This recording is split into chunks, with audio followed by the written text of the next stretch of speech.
Breathe breathe एक सांस and this time also it's a breath of relaxation and actually said it must be a breath of exhaustion little bit. Hi दोस्तों, it's me again अभी from movie buff अभी, और मैं आपके सामने review करना चाहता हूँ ब्रीथ के second season Breathe into the Shadows का। मेरे हिसाब से दिमाग वाले लोगों को इस बात में कोई डाउट नहीं होगा कि ब्रीथ बिना किसी डिबेट के ब्रीथ पहला सीज़न भारत की टॉप 5 वेब सीरीज़ में आराम से शामिल की जा सकती है। उसकी परफॉर्मेंस, उसका प्लॉट, उस पर डिबेट, कैरेक्टर्स की साइकोलॉजी, उनका पेन, उनका ग्रीफ, उनका स्ट्रगल, आज भी मैं वो याद करता हूँ तो एक अलग ही एड्रेनालाइन रश हो जाता। जब इसका सेकंड सीज़न अनाउंस हुआ था तो मैं बड़ा सोच में पड़ गया था। पहली बात तो ये कि उसमें अभिषेक बच्चन थे, माधवन नहीं। माधवन जिनकी एक्टिंग का मैं हमेशा से फ़ैन रहा हूँ, अभिषेक बच्चन के बारे में चलिए चेंज द टॉपिक। दूसरी बात कि ब्रीथ उन चुनिंदा सीजन्स और या यूँ कहूँ उन चुनिंदा वेब सीरीज़ में से थी जो मुझे इसलिए भी पसंद आई थी कि उनका एक सीज़न में कंप्लीट एंड हो गया था। उस स्टोरी को आगे बढ़ाने का कोई चांस नहीं था। तो मैं ये सोच में था क्या बिल्कुल अलग ही कहानी होगी या उस कहानी में क्या लूप निकालेंगे या उसी तरीके की किसी कहानी को लिया जाएगा। इन सारे सवालों के जवाब मिले ही, और साथ में जो सबसे बड़ा सवाल था, क्या ये पहले सीज़न जितनी अच्छी होगी। ठीक है, तो इन सवालों के जवाब ढूंढते हैं। पहली बात, कहानी को आगे बढ़ाया है पर वो कहानी नहीं है। माधवन सर का ट्रैक बिल्कुल नहीं है।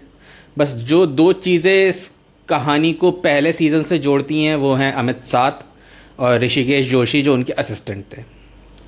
जहाँ पिछली बार उन्होंने मुंबई में केस सॉल्व करा था, इस बार वो दिल्ली आ जाते हैं। दिल्ली क्यों आते हैं उसका भी एक अच्छा रीज़न है, वो भी कहानी के साथ है। अब जहाँ पिछले सीज़न में आर माधवन का केस था, इस बार बात आती है अभिषेक बच्चन जी की।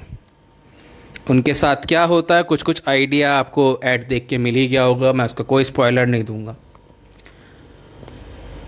अब रहा सबसे बड़ा सवाल, क्या ये पहले सीजन्स को मैच करता है?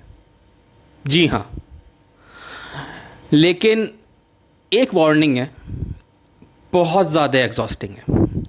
जो लोग इस सीज़न की बुराई कर रहे हैं, यकीन मानिए उनमें दिमाग नहीं है। मुझे कहने में कोई शर्म नहीं है, वो दिमाग लगाना ही नहीं चाहते।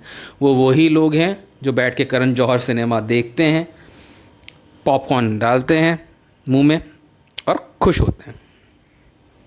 उन्हें कोई जहाँ दिमाग लगता है, ये जो टिपिकल आइडिया होता है ना, दिमाग घर पे छोड़ के आइए, उन्हें वही पसंद है।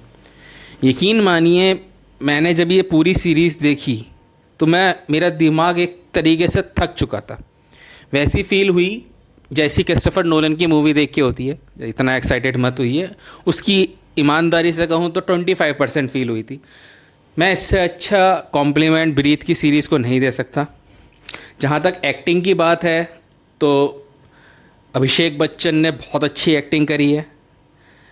नई कास्ट में जो ऐड हुई हैं सयामी खेर और साथ में अभिषेक बच्चन की पत्नी के रूप में नित्या मेनन जी, उनका काम बेहतरीन है। पुरानी कास्ट में हमेशा की तरह अमित साथ लाजवाब हैं। उनके असिस्टेंट के रूप में ऋषिकेश जोशी का काम बेहतरीन है, और भी कई लोग नए जुड़े हैं। आप देखिएगा, काम सबका अच्छा है। एक बात और है कि ये वेब सीरीज़ जो आज के सीज़न के हिसाब से बनाई गई है, इसका ये सीज़न एक क्लिफ हैंगर पे ख़त्म होता है। कहानी पूरी तरह ख़त्म नहीं हुई है, कुछ सवाल के जवाब छोड़ दिए गए हैं। अगला सीज़न होगा, देखते हैं। हाँ, मुझे उस सीज़न का इंतज़ार रहेगा। मैं अपनी तरफ से इसको 5 में से 4 स्टार्स की रेटिंग देता हूँ। So thank you for listening me. अगर आपको मेरा ये रिव्यू पसंद आया हो तो प्लीज़ इसे लाइक करें, मेरे चैनल को सब्सक्राइब करें।